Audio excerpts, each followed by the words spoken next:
Hello बच्चों, ये प्रश्न को देखते हैं। तो प्रश्न में दे रखा है, निम्न में से कौन सा कथन हाइड्रोजन आबंध के बारे में सत्य है। तो यहाँ पे चार विकल्प दे रखा है। तो पहला हमें दे रखा है Cl एवं N की तुलनात्मक विद्युत ऋणात्मकता होती है, फिर भी HCl में कोई हाइड्रोजन आबंध नहीं होता है क्योंकि Cl का आकार बड़ा होता है। तो यहाँ पे अगर हम देखें तो बी हमें दे रखा है, अंतर आणविक हाइड्रोजन आबंध के कारण गलनांक व कथनांक में कमी होती है। तो सी क्या दे रखा है, बर्फ का घनत्व हाइड्रोजन आबंध के कारण 0 डिग्री सेंटीग्रेड पर अधिकतम होता है।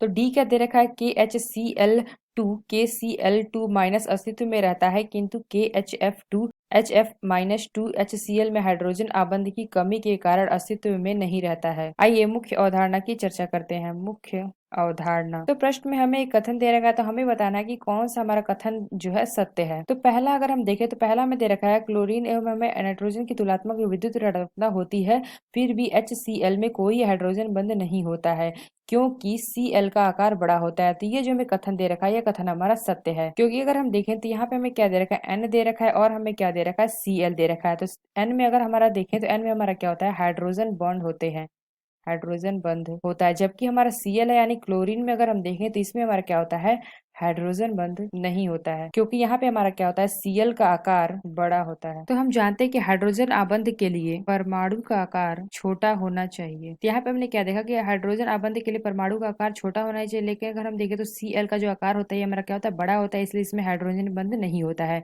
यानी हम कह सकते हैं जो हमारा पहला विकल्प है यह विकल्प हमारा सही होगा, क्योंकि जो दिया गया कथन ये कथन हमारा सही है। तो बी अगर हम देखें तो बी में दीर्घांतर हाइड्रोजन बंध के कारण गलनांक व कथनांक में कमी होती है। तो अगर हम बी देखें तो ये हमारा कमी नहीं होता है, इसमें हमारा क्या होता है, वृद्धि होती है, यानी कि इंक्रीज होता है। तो सी क्या दे रखा है, बर्फ का घनत्व H हाइड्रोजन बंध के कारण 0 डिग्री पर अधिकतम होता है। तो ये हमारा अगर हम देखें तो ये हमारा 0 डिग्री पे नहीं होता है, ये हमारा होता है 4 डिग्री पे अधिकतम होता है। तो ये हमारा कथन, ये भी कथन हमारा गलत है। अगर हम डी की बात करें तो डी में क्या दे रखा है, KHCl। तो यहाँ पे अगर हम देखें डी, तो यहाँ पे हमें दे रखा है KHCl दे रखा है और हमें क्या दे रखा है, KHF2 दे रखा है। तो इसमें हमें पूछा गया कि KHCl ये हमारा क्या होता है, अस्तित्व में रहता है, लेकिन हमारा जो KHF2 है ये हमारा क्या होता है, अस्तित्व में नहीं रहता है। तो ऐसा क्यों, तो ये कथन हमारा गलत है। क्योंकि अगर हम देखें तो KHCl, तो यहाँ पे अगर हम देखें तो हमारा जो KHCl2 है ये हमारा क्या होता है, अस्तित्व में नहीं रहता है।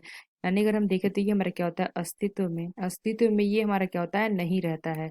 जबकि ये हम बात करें तो ये हमारा क्या होता है, अस्तित्व में रहता है। तो यहाँ पे अगर हम देखें तो जो हमारा KHCl2 है ये हमारा क्या हो जाएगा, K पे प्लस हो जाएगा, और यहाँ पे हमारा क्या हो जाएगा, KCl पे, यहाँ पे हमारा क्या हो जाएगा, KCl2 पे माइनस। यहाँ पे हम देखें तो यहाँ पे हमारा क्या होता है, हाइड्रोजन बंध नहीं होता है, इसलिए हमारा क्या होता है, अस्तित्व में नहीं रहता है। और यहाँ पे हम देखें तो KHF2 में देखें तो ये हमारा किस में टूटेगा, ये हमारा हो जाएगा K पे प्लस और HF2 पे माइनस हो जाएगा। तो यहाँ पे हम देखें तो यहाँ पे हमारा होता है हाइड्रोजन बंध, इसलिए हमारा क्या होता है, अस्तित्व में रहता है। लेकिन यहाँ पे क्या दे रखा है, उल्टा दे रखा है कि HCl अस्तित्व में रहता है, लेकिन ये हमारा क्या होता है, अस्तित्व में नहीं रहता है। तो यानी हम कह सकते हैं जो हमारा डी है ये कथन हमारा गलत है। तो यहाँ पे हमने क्या देखा, जो केवल हमारा जो पहला विकल्प है यह विकल्प हमारा सही है, यानी कि कथन सही है, इसलिए यह विकल्प हमारा सही होगा। तो यहाँ पे हमने देखा था कि क्लोरीन एवं नाइट्रोजन की तुलनात्मक विद्युत ऋणात्मकता होती है, फिर भी हमारा क्या होता है, HCl में कोई हाइड्रोजन बंध नहीं होता। यहाँ पे हमने देखा था कि नाइट्रोजन में हमारा क्या होता है, हाइड्रोजन बंध होता है, क्लोरीन में हमारा हाइड्रोजन बंध नहीं होता है, क्योंकि हमारा Cl यानी कि क्लोरीन का आकार क्या होता है, बड़ा होता है। यानी अगर हम देखें तो इसका आकार क्यों बड़ा होता है, तो ये हमारा क्या होता है, तुम्हारे तत्व होते हैं, ये हमारा क्लोरीन, ब्रोमीन और फिर हमारा क्या होता है, आयोडीन। तो इसमें अगर हम ऊपर से नीचे की ओर जाते हैं तब हमारा क्या होता है, आकार हमारा होता है, वो आकार क्या होता है, बढ़ता है। तो आकार क्यों बढ़ता है, तो यहाँ पे अगर हम ऊपर से नीचे की ओर जाएंगे, जैसे जैसे हम नीचे जाएंगे वैसे वैसे हमारा आकार क्या होगा, बढ़ता जाएगा।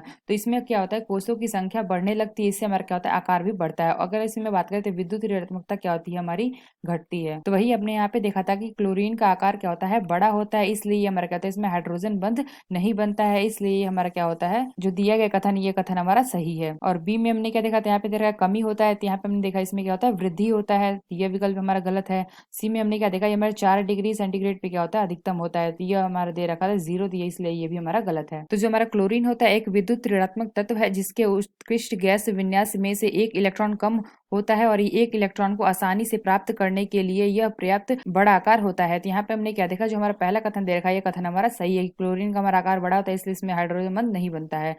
तो यानी हमने क्या बताया, जो हमारा पहला विकल्प है यह विकल्प हमारा सही होगा। तो आशा करते हैं आपको समझ में आया होगा। धन्यवाद।